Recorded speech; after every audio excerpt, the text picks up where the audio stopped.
You are watching Issues at Hand, brought to you by Protea Hotel Entebbe. And you are very welcome to Issues at Hand. We are very happy to always have you on board. Now, today we have a returning guest who is making a triumphant return. Also, we shall find out on Issues at Hand. My name is Bruno, Edgar, and thank you for joining us once again. Now, my guest is Mr. Hassan Mudiba, who is the Secretary General of Uganda Local Government Workers Union, and he makes his triumphant return to address some issues like unpaid salaries for local government workers. We're going to go through also the issue of PDM, a very sensitive issue that we need to discuss, and then working environment for local government workers. Is it in a good place, and what is the workers union doing to ensure that the environment is tenable? Thank you for rejoining us on Issues at Hand. You are very welcome. Okay, thank you very much, Mr. Edgar, for inviting me once again. I'm very happy to be here in the studio and ready to discuss topical issues affecting our people and the country at large. Good morning, members and viewers. Wonderful. Now, let's start from the basics. What is Uganda Local Government Workers Union? What is your mandate? Okay. Uganda Local Government Workers Union is a national labor union organization formed by the workers to advocate, protect and defend their working rights. It draws its mandate from the Constitution, Article 43, which allows workers to negotiate and protect their economic rights, which was operationalized by Labor Unions Act 2006, which allows people, workers, to register a union of their choice, and also the public service negotiating, consultative and dispute settlement machinery, which mandates the union to talk on behalf of the workers in the public sector, where local government workers fall. So our mandate is actually a statutory mandate as defined by those legislations I have just mentioned. It is a wider mandate, and that is the mandate we are using to defend our members' rights. When last we spoke, we were talking about the local government workers union strike and about how the strike, how government was reacting to this strike. But ever since then, the strike has subsided, and we want to know from you, has the government sorted out the issues the local government workers union was striking about? Yes, thank you very much. Yeah, I want to stand here and declare that the strike was very successful because it caused effective response from government. As of now, we are talking, unlike before, where they were taking us for granted. But after that strike, we are talking, and actually government committed itself to making sure that salary enhancement for local government workers will be effected in the next financial year.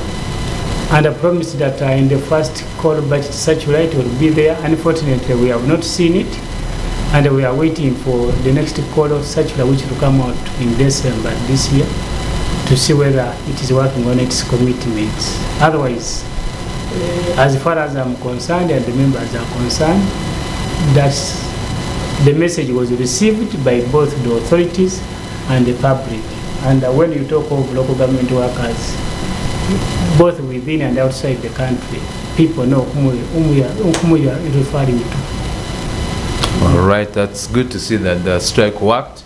Hopefully, government keeps its promises. And why? Because when you mention the issue of salaries, there are a lot of reports about how a lot of local government workers are going to, including teachers and many others, are going to go,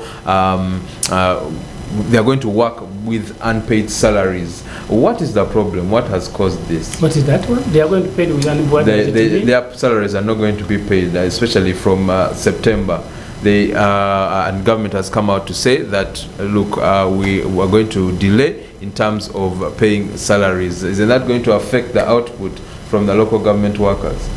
I think there is an administrative gap which has caused that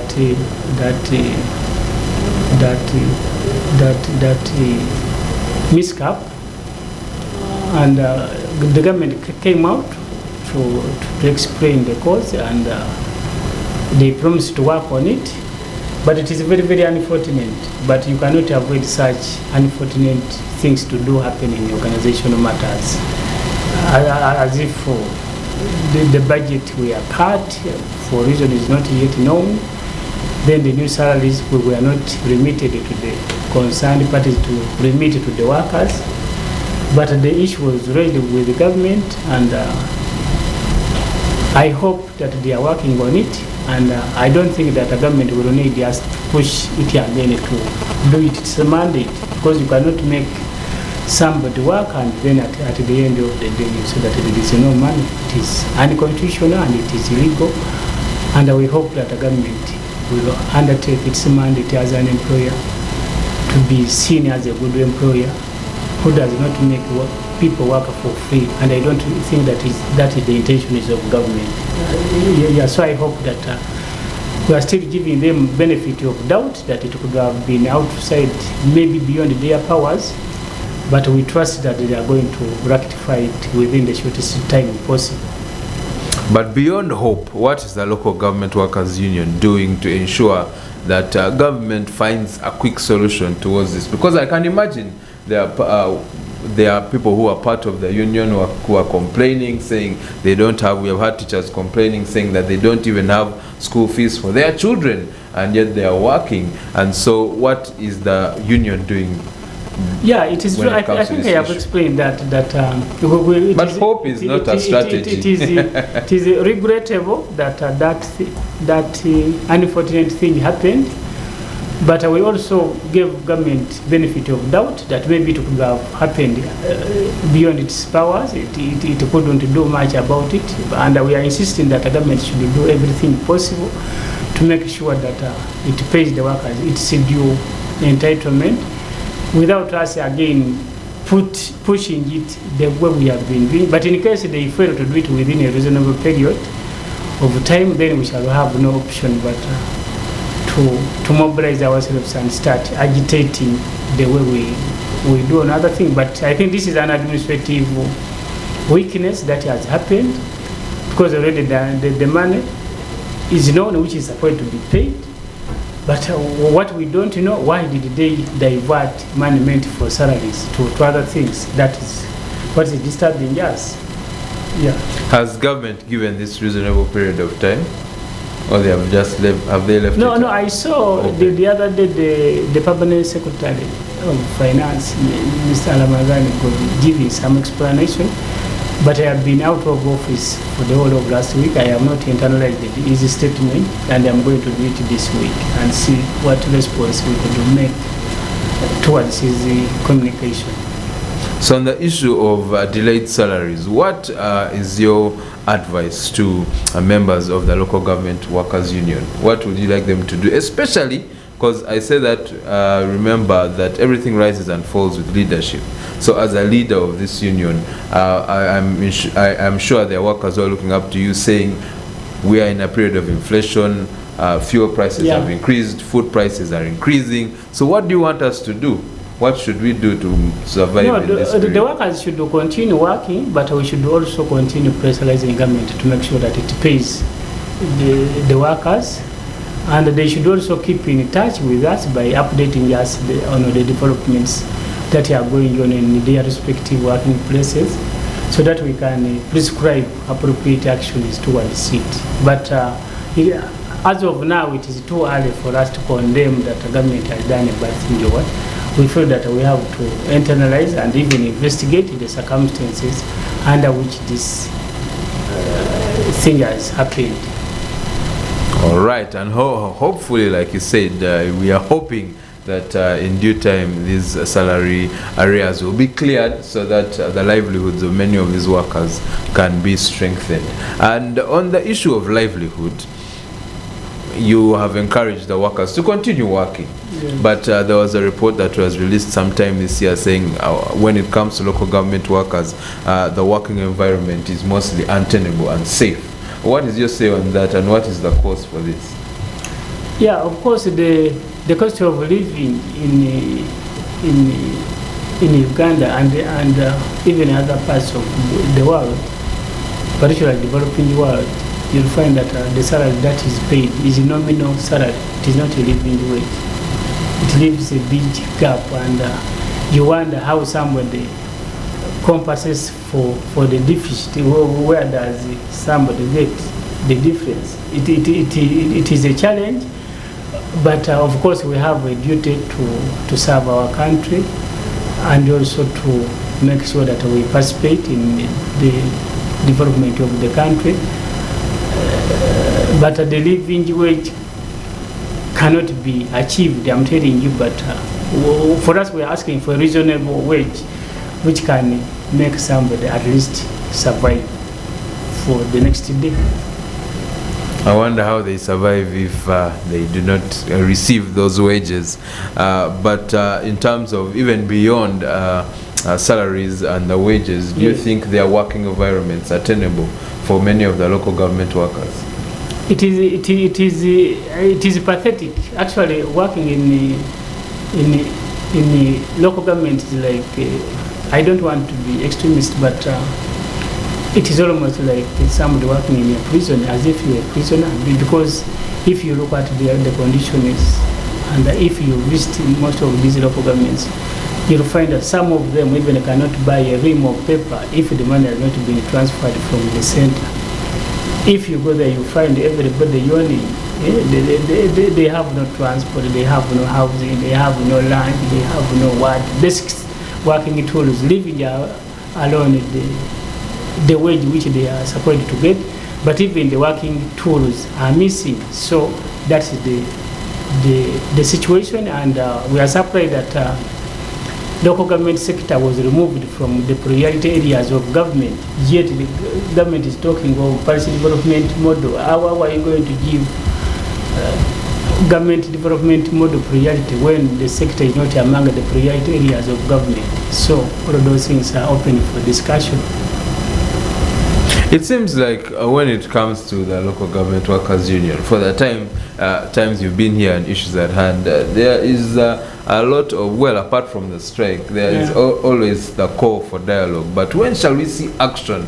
Because, for instance, it's well and good to sit here and say, when it comes to the challenge of unpaid salaries, that, you know what, let's just work and we see if government comes up with a solution. But where is the action from the union to ensure that as a local government worker, I can at least say that come October, I should at least have an inkling that there's a reasonable time given by government, that the union pushes the government to say, okay, in October, at the end of October, I'll have my salary, so that I can have some hope. Because it seems there's a lot of dialogue and there's no action. No, there is action. The difference is that when you are dealing with government as an employer, is different from when you are dealing with an employer in private sector. Because an employer in the private sector, you can meet him in his desk and what you agree is implemented there and then. But for government, the procedure and the process is quite complicated, that you have to look at the policy framework, administrative framework, the legal framework, and no organ is independent of the other. You look at Parliament, you look at Ministry of Finance, there is a Ministry of Public Service. So each of them has a role. By the time you realize that there is an impact done, many people will have lost hope, and even others may not appreciate. But if for me, who has been spearheading this, I'm seeing that there is a lot of improvement. First of all, even a recognition alone that there is local government workers, in my view, is something commendable. Then from there they say, what are the issues affecting you? It is commendable. Then you enact a parliament, an act of parliament, Public Service Negotiating Machinery, Consultative and Dispute Settlement Machinery Act, which provides for a council, a negotiating council, where workers in public service can meet with the employer, articulate issues, and those issues are incorporated in the budget framework. It is something, in my view, it was not there, and it didn't come just on a silver plate. It has been a real struggle. So now we are moving to where we say that in case the negotiating council has concluded an issue, it should be automatically be embedded in the budget framework for that financial year. But it's another problem that many citizens have with the public sector here in Uganda, in that, for instance, there's a report that says that Uganda has, in terms of laws, having laws, acts of parliament, the constitution, we have very good laws. But the problem comes with implementation, that there's a lot of, that's why I was saying there are a lot of words, but there's no action. That yes, you have that, you have the acts of parliament and you have that negotiating instrument, but when it comes to the action on ground of implementing that instrument, that's where the challenge lies. And so that's why I'm sure there are many local government workers out there who are looking up to the union saying, do something for us, so that we can find, especially on this challenge here of unpaid salaries, we need to find, there needs to be an action that will get government to move. Yeah, actually you are right that we have so many good laws, but enforcement is a challenge. We are looking at options where we get like one service, is it called one service center?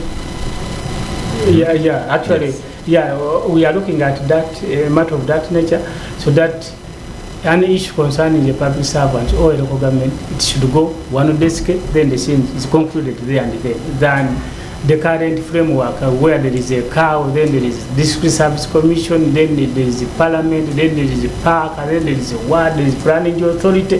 So many organs, and concluding the matter becomes a bit challenging. So it is true that we need to streamline some actions so that the outcome is easily realized than the current framework, where it is a bit complicated to appreciate even a simple thing which can be done. Definitely. And on the subject of delayed salaries and what some local government workers are going through, we are seeing many reports coming from the likes of Kitgum and many other areas in the country where there is a misuse, there's abuse and embezzlement of PDM funds. That's the Parish Development Model Funds, especially by district officials who, by the way, are local government workers. And so my question to you is, what is your say on this big issue? Because PDM, the rollout has just begun, and before even circles start using that money, the money is already being used, is being embezzled by corrupt officials. So what is your say on that, and what is the Local Government Workers Union again doing to ensure that local government workers who receive this money do not use it for the right purpose, the intended purpose, which is for circles and not for embezzlement? Yeah, I think for us, our stand that money appropriated for government services should not be diverted. That's our position as a union, and we don't encourage any sort of misuse of public funds. But the other time we had a meeting with our coordinators nationally, actually a week back, and they said that no, the problem we are having, these people get different instructions from different people, that this one tells this one, then the other one, this one. Then we told them to give us those different instructions they get, and we look at, analyze it, and we see how we can engage. But again, when I met the permanent secretary of local government, Mr. Ben Kumumanya, for him he said, no, those people are deceiving because there are no different instructions. The instructions are very clear, but some people are not complying with the instructions. Then we said, can we meet and we look at each side? So I think very soon we are going to meet with the Ministry of Local Government and the workers, and we listen to each other and we see which is right. Because for Mr. Kumumanya said, no, these people, they were even given among the money. It was, there is one money for either for computer, there is money for administration, there is money for this. But some people went and spent money which they were not supposed to spend or something like that. But again, the government itself said that this money is not going to go to local government. It is going to come direct from Ministry of Finance to the parish itself. Now, how did it end again at the district level? So that there is a lot of different statements and so on. So we need to get time and listen to each side, and we see how to proceed. Otherwise, there is a lot of mix-up, because government itself also contradicts in its statement. They say that money is going to come direct from government to the parish concerned. But now people are saying, again, money went to the district, and they paid the RDC, they paid the LC5, they paid the town clerk, they paid, are you seeing? But how did it get to the district? Yet the government said that money is going to go straight to the parishes. And these people are saying, no, for us who are managing, we get different instructions. This one will give you oral instruction, the other one is giving you a written instruction, the other one is telling you do this, the other one is telling you do that. That is where the mistake lies. So we are saying let us have a mukutano, a meeting where we can look at those arguments in view of the policy framework and the legal framework and the strategic interest, and we see how we can harmonize so that we can move together as a team. But also, I wouldn't love, because there are people who want to pretend as if they are angels. We need to appreciate each other. And I call upon government that in case of any mistake done, they should use internal mechanism than becoming populist, because they are embarrassing people. They have arrested this one or thrown on a pickup, but it's the same person whom you are going to bring back to serve the people. So how will that person be listened to if he has been ridiculed the way he's treated? So also government is becoming so populist, and they are not observing due process of resolving public disputes. Well, you mentioned the word right there, public disputes, because this is public money. And so how best do you think it should be handled? Because one of the things I have a bit of a problem with is that they are telling some of these officials just refund the money, and then it seems they will continue to work in those offices. Doesn't that contradict their plan to prevent the problem of corruption when it comes to PDM? Because if you're putting the same heads that have been embezzling the money, how do you expect them to not embezzle next time? So what do you think they should do with these people who misappropriate PDM money? But even I don't know whether, how does somebody rule that they should refund the money? Is he competent to condemn this person that he actually committed a mistake?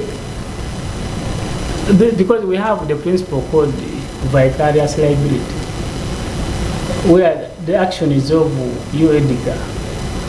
It is the employer who is liable to an extent, and it must be proven. If they are going to carry you personally liable, then there is a procedure which must be followed to prove that no, Edgar, when he was executing his mandate, he did not follow what the employer expected him to do, and he did it on his own.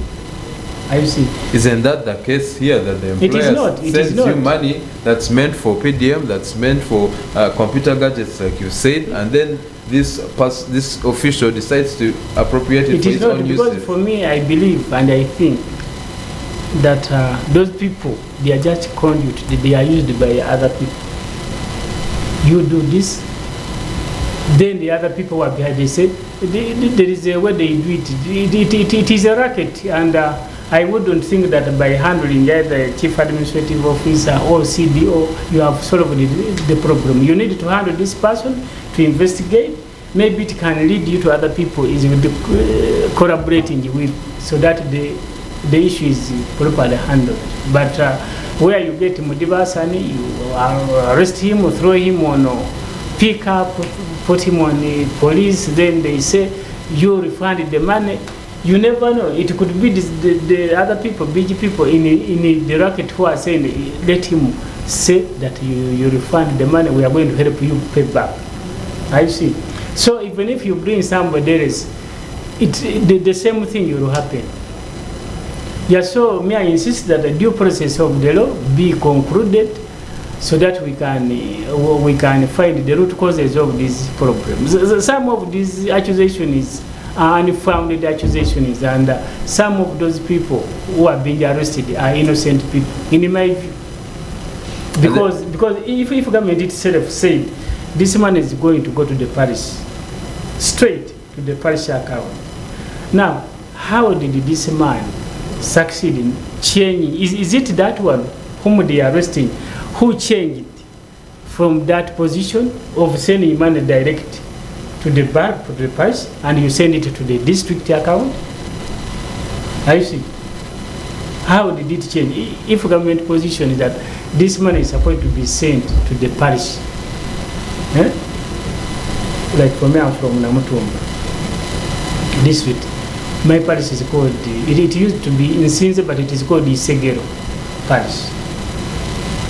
For us in Isegero parish, we were expecting money to come from finance straight to be wired on our account for the parish. That's what the government told us. Now, the money was not wired to the parish, it was wired to the district, then it was diverted. I see. Then you arrest this poor CDO of sub-county. Is it the CDO who changed that position that money should come to the parish? Why don't they challenge those people who changed money from coming straight to the parish, then it go to the district? Why? Why are they keeping quiet on such fundamental change, which has eroded even the intentions of the program? And then on the issue of government contradictions, earlier on in August, Uganda Bureau of Statistics came out to say, government, please hold on the rollout of PDM because we need to first ascertain who the beneficiaries of PDM actually are in terms of the circles in every parish and every district. But then government continued with the rollout. So very quickly, in your view, when it comes to parish development model, is it feasible? Will it work? Do you think it's going to be a good program for Ugandans? It is a good idea. It is a good idea. Yeah, it is a very good idea. And if it is developed into a project and a program, it can work, depending on the commitment and the intentions of the policymakers and executors. And so the question is, according to executors we have now, do you think this program is going to stand the test of time when it comes to and be different from the likes of NAD and Operation Wealth Creation and be successful in boosting the economy of many Ugandans? My view, I feel that let it be given a chance. And I hope, like any other project, there will be a stage for evaluation where success and failure will be registered, then and chart a way forward. We cannot.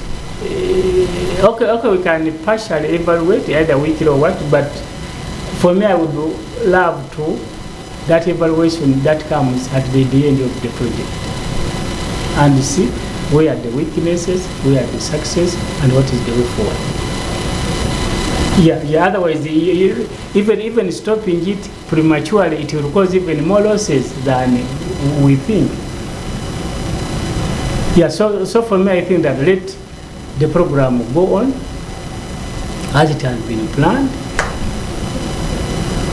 So at an appropriate time, monitoring should continue, implementation should continue, this partial evaluation should continue, but the overall evaluation will tell us where the success, where have we achieved, so that we maintain that, or where have we not done well, so that we can improve on it, or review, or amend, or delete, and that type of thing. You've heard it right there. And, it's at this time that we want to hear from you. So please send us your comments or your queries on 0787 447 684, 0787 447 684, and we shall read out your comments and your queries. If you've just joined us, this is Issues at Hand, and my guest for today is Mr. Hassan Mudiba, who is the Secretary General of Uganda Local Government Workers Union, and we are here addressing every issue when it comes to local government workers. So if there's a local government worker out there who has just heard of the union and wants to be part of the union, how does this local government worker join? Okay. No, local government workers is structured in a way that every district is a branch. And every district will have a contact person. Every sub-county is a shop. A shop is the lowest structure in the union. And somebody who wants to join can contact our district coordinators across the country. Maybe we shall share that list later at an appropriate time. Then you sign a form, you are given a membership card, and you become a member, and you start enjoying the benefits of the union, including developing you as a good leader. That's why leaders who have been nurtured through union are very good leaders and effective leaders. At any level of leadership, they don't perform badly. Yes. So looking to the future, what's in plan for the local government workers union? What are you working on? What are the future objectives, especially as we end the year? What should members of the union look forward to as the projects that you are tackling? Actually, right now, local government workers union is preoccupied with making sure that terms and conditions of service for local government workers are improved, including salary enhancement is part of it, but even the holistic terms and conditions of service must be improved. That's one of our preoccupations, what we needed to conclude. Even the councillors wanted to join us, but we said no, let us concentrate on the technical staff, because even members of the council are very badly off. They are suffering more than even the people they are leading. But we said, for us, our focus for the time being, let us concentrate on technical staff. And we are going to have a meeting with the government before the end of the year to chart a way forward, and so that we can be able to decide what is achievable. Because we propose, but it is not within the mandate to decide what will be actualized or not, because everything is tagged on the budget of government, where we have limited influence.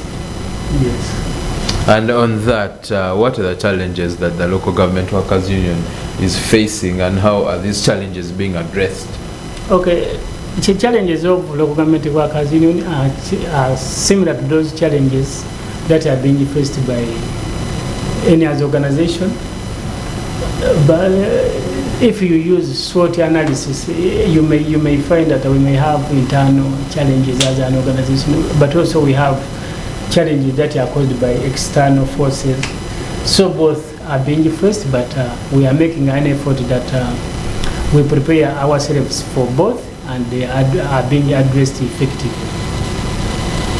And on this issue of one of these challenges, you said that you're witnessing how some local government officials are being apprehended as perpetrators of misappropriation of PDM funds. And you are saying that for some of them, they might be innocent, and you want to come in to protect them. How are you going to do this? How are you going to ensure that, one, that local government officials or workers are sensitized about having integrity when disbursing this PDM money, and for those who might be innocent and they are being charged with that tag of misappropriation, what are you going to do for them? That's the way I said that very soon we are going to have a meeting between government officials from Ministry of Local Government and the Ministry of Finance to find out the real issues that are affecting the development model, so that we can also define our role in that particular aspect. Because as of now, we have not defined our role in that particular aspect, because we are yet to know the actual issues. But also on the issue of staff, we are aware that on such matters there are people who are brought in service specifically to mess up things. Yeah, I was in State Council one day. For me, I was working in State Council, but they brought a certain girl specifically to come and mess up government money. There are such cases where such people, they are not even cooperative, they don't support the union, because the way they are brought in government service is dubious. They are brought purposely to come and mess up government money, to take government money to their power that be. There are such cases, but for us, when we conclude that meeting with the government official, we are going to define our role, and act accordingly, but we shall make sure that the workers do what is right. That one we don't compromise, and we urge workers to do what they are supposed to do, even if they are working under bad conditions. Because working under bad conditions does not give you a license again to mess up government money. But when you are working under hard conditions, again you are faced with challenges that are inappropriate, then we shall have no option but to join you, support you, and make sure that your rights are protected. Definitely. And now your questions have come in, dear family members, and let's get right into them. So we have Kevin Luboa from Kawempe Mbogo, who is saying, hello Family TV, thank you so much for the show. I feel sorry for the local government workers, especially that they are going to have delayed salaries in this economy. But each time I remember that they make us pay for services that would rather be free, then I chill. What is Mr. Mudiba's union doing to fight that, especially the price tags on the DLG jobs? What is the question? The question is, what are you doing what is the union doing to fight the price tax, especially on the district local government jobs, because there are services that should be free, but the local government charges local government officials charge some of these members for these services. Like which one? So he's saying here the price tag on the district local government jobs. What is that price tag? Does he want to say that money is jobs are bought? There is. I don't understand what he's saying. What I know that government jobs, including local government jobs, are not sold. They advertise. You apply. You are shortlisted. Then you are invited for interview. If you are successful, you are given an appointment letter, and you are designated. And then if he's involved during that process, applying for the jobs. That is what I want to know. But the other day I was discussing with a certain journalist who told me that actually even I asked the leaders when we had a meeting on PDM that whether government jobs are sold, that people are made to pay money, but that money is not even receipted. Yesterday I was in Mitiana and I was chatting with a certain prison officer. He's from Kabale, but he said that he's a medical person, but when he went to apply for a job, they asked him for 12 million shillings, yet he was supposed to get 800,000 per month. I don't know whether that is what he's saying. I don't want to. Then I have even a leader from Muvende who also testified that he went to apply for a job somewhere. The guy is a planner, and he asked him for money. And we are working with a certain lady who is a journalist. She's investigating. So we don't support it anyway. As a union, we don't support that people should be charged the money for jobs, because government does not sell its jobs. So for you, if you are interested with government office as a chairman of service commission or a member or what, and you use it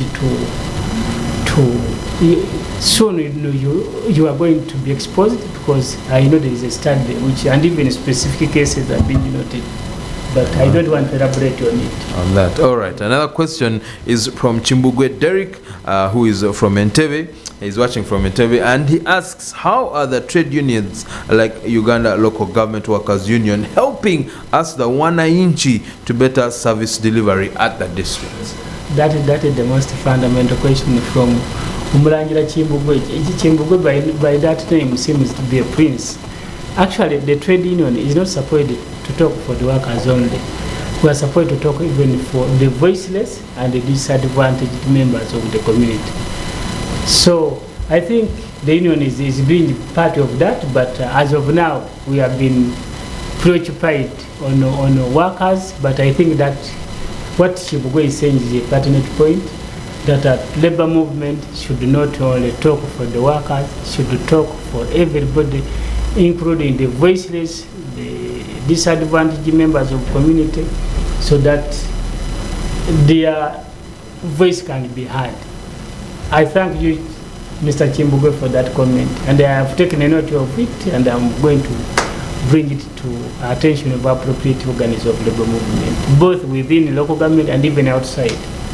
Yeah, because our mandate does not stop in local government, it goes beyond. And pass over that message. It is a pertinent point.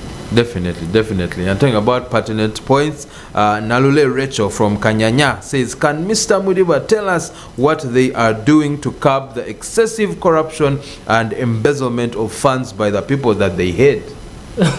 Nalule Rachel, I thank you for that comment, but I have already answered you, because we have said as a union we don't abet and we don't support corruption. And we are urging our members to make sure that even if they are working under bad conditions, it does not warrant any excuse or license to them to mess up government funds. They shouldn't. Let them do what is right, and other things will follow. Because if you do that, then you are going to incapacitate us to advocate for you. At the end of the day, they will say, but you see what your member is doing, you see what your member is doing, so you become embarrassed and you are disadvantaged. So I agree with you that people should avoid corruption under the conditions, and we must start with one, because sometimes even those who accuse others, they complain because they have been asked money, but also where they end up asking for money, as if corruption is bad when it is somebody else doing it, but if it is yourself doing it, it is okay. I don't know. So I think corruption should be everybody's mandate to fight it. It should not even be for police or what. Everybody should do, but you should start with yourself. Definitely. What's your final remark to our family members, our viewers, and also to members who are local government workers and part of the union?